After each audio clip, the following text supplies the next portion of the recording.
This isn't a video I thought I was gonna have to make for a very, very long time. For people that do not know what I'm talking about, Jake Paul suffers his first defeat as a professional boxer against Tommy Fury in a split decision that went Tommy Fury's way. And before I dive into why I think Jake Paul taking a rematch with Tyson Fury is Tommy Fury, I mean, is a bad mistake. Let me give a ton of credit to Jake Paul, because to everybody that said he is a fake fighter, he rigs his fights, he's not a real boxer, y'all can shut the hell up, because Jake Paul proved all of y'all wrong. He not only went the distance with Tommy Fury, but he had actual success against Tommy Fury, and he swayed one judge to give him the victory 75-74 in favor of Jake Paul. He showed that he actually has ring IQ. He showed he has true power. Tommy Fury was not wanting to get hit with that right hand.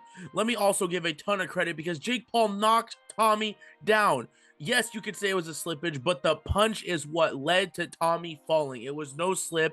It was not a fake knockdown. It was a true knockdown. So to everybody that said Jake Paul was a fake fighter, the door is right over there. Y'all need to get out the door, because Jake Paul proved that nothing another influencer was able to do. He showed that he is a true boxer. No other influencer boxer has shown that type of skill against a professional boxer. So to all the JJ and KSI fans, just shut up saying KSI is this 10 times what Jake. Stop this. Stop it. JJ's not getting the ring with Tommy Fury. He would get absolutely destroyed. Jake Paul showed that he is a true fighter, and he has committed 3 years of his life to this, and that showed in the Tommy Fury loss. Let me also give a ton of credit to Tommy Fury, because Tommy Fury had the pressure of the world raining down on his shoulders, man. He had a ton of pressure to win this fight. His brother saying, "You better stay in Saudi Arabia if you lose." Your dad saying, "You're done. You're not going to be a fighter anymore if you lose to Jake Paul." All that pressure at 23 years old, at a young age, to come in there and get the job done. His emotions showed it with the split decision win that he got. So I do want to give a ton of credit to Tommy Fury, because he did pull off a great upset, which is ridiculous to say in itself. Tommy Fury was the underdog in this fight. So another reason why I want to give a ton of credit to both Jake Paul and Tommy Fury for putting on an entertaining and fun fight. With all that being said, though, I do not want to see this fight again. I don't. I said it in my first initial breakdown of the reaction to the fight. I said it. I just do not want to see this fight again. Why? I just see so many holes in Jake's game, and Tommy was able to pick him apart in this fight. Going into this fight, I expected to see the best version of Jake that we have ever seen in influencer boxing. You saw from the Ben Askren to Tyron Woodley one fight, you saw improvement. You saw Jake go on the front foot, throw actual combinations that were landing, throwing different punches at different angles, and playing decent defense when Tyron Woodley put on the pressure of Jake Paul. When Jake Paul got rocked with Tyron Woodley, you saw Jake get on his bike, get on the back pedal, and actually show his ring IQ, knowing where he is, knowing he's still there, throwing the jab to keep him at bay. Like, you saw improvement from Jake. But then from the Tyron Woodley 1 to Tyron Woodley 2 fight, I saw minimal to no improvement. And then from the Tyron Woodley 2 to Anderson Silva fight, we actually saw Jake improve a little bit, but we still saw Jake rely heavily on that right hand. It ultimately got to Anderson Silva, but you didn't see a lot of improvement from Jake. I wanted to see more aggression.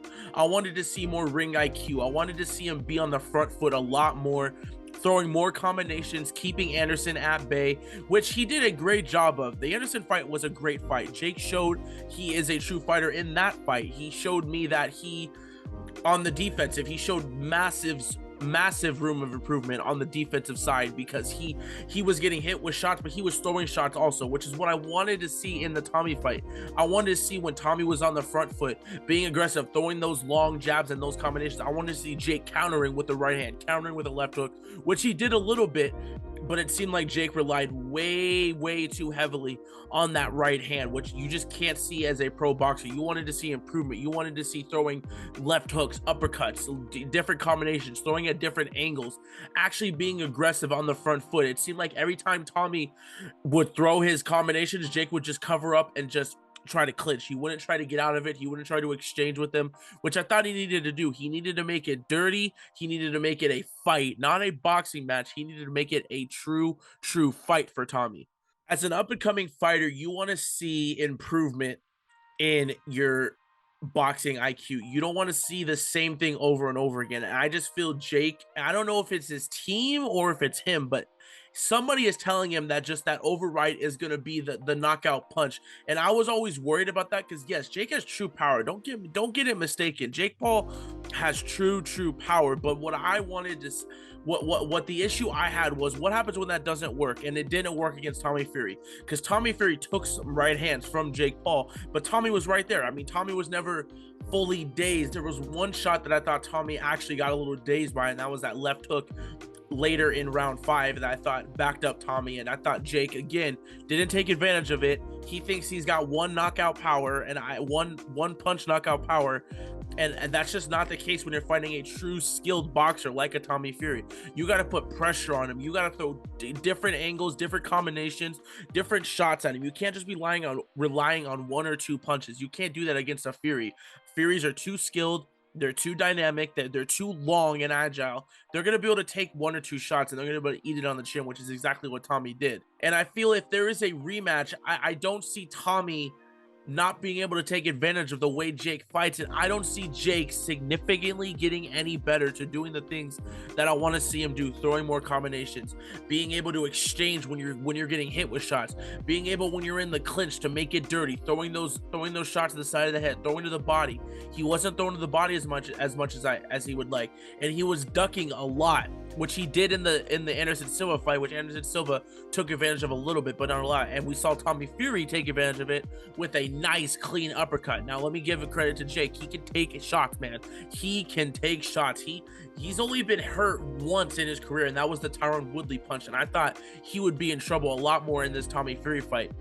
But I just don't see Jake significantly getting better enough to where it's been 3 years, Jake, and we haven't seen true improvement from fight to fight to fight, from the Nate Robinson to the Ben Askren to the Tyron Woodley 1 and 2 to the Anderson Silva to now Tommy Fury. We haven't seen significant improvement. So what makes me think you're going to get significantly better in a Tommy Fury 1 to Tommy Fury 2 fight?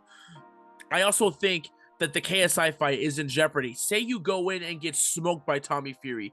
What kind of look is that going to give you with the KSI fight? I know Jake thinks he can absolutely smoke KSI, but we got to get the fight. It's never been more big than now. It's an even playing field now. Jake Paul looks a little bit vulnerable, and now KSI has finally gotten to that point where he is caught up to Jake in the amount of fights and showing true skill. So now we are at a great point to where we should have the KSI Jake Paul fight. And I think it makes sense for Jake because you go in and beat KSI, you get momentum back. You go in and fight an Nate Diaz fight, you get your momentum back. And then we go fight Tommy Fury.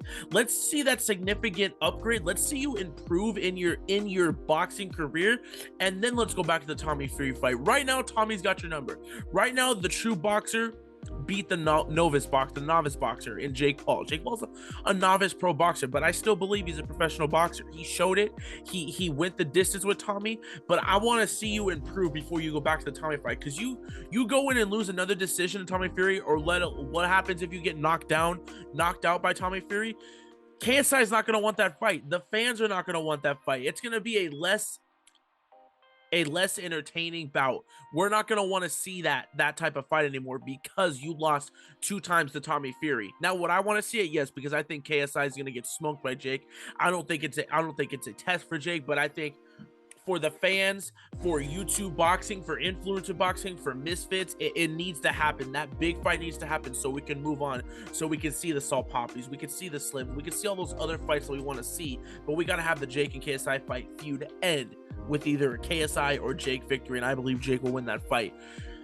But I think Jake needs to build himself back up. We saw Deontay Wilder look horrible in the Tyson Fury fight, and he immediately wanted a rematch, and he got it, and he got absolutely obliterated again. Now, it was a great fight, don't get me wrong. Wilder had his chances to win, but you as a professional boxer, you don't go straight back to a rematch unless you're like an all-time great, like a Floyd Mayweather, like a Canelo Alvarez, someone like that.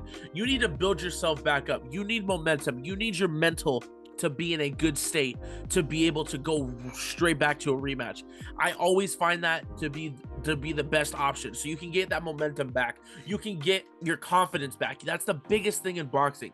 You need confidence in boxing. And I just feel Jake is gonna overlook Tommy again. I think he overlooked him. He didn't come in the best of shape. I thought he looked a little not out of shape, but he didn't look like the best shape Jake Paul should have been in for a Tommy Fury fight. I thought the Anderson Silva fight, he looked absolutely not shredded, but like in good boxing shape. I felt he overlooked Tommy just a little bit. And I just think that going straight back into a rematch is just ultimately going to be a bad decision for Jake Paul. And I think he needs to build himself back up before we get that type of fight. I think this sets up the KSI fight perfectly. Let KSI fight Joe Fournier, see how that turns out. If he wins, great. If he loses, even better. And set up the Jake Paul KSI fight for December or whatever month you guys want to do before 2023 ends.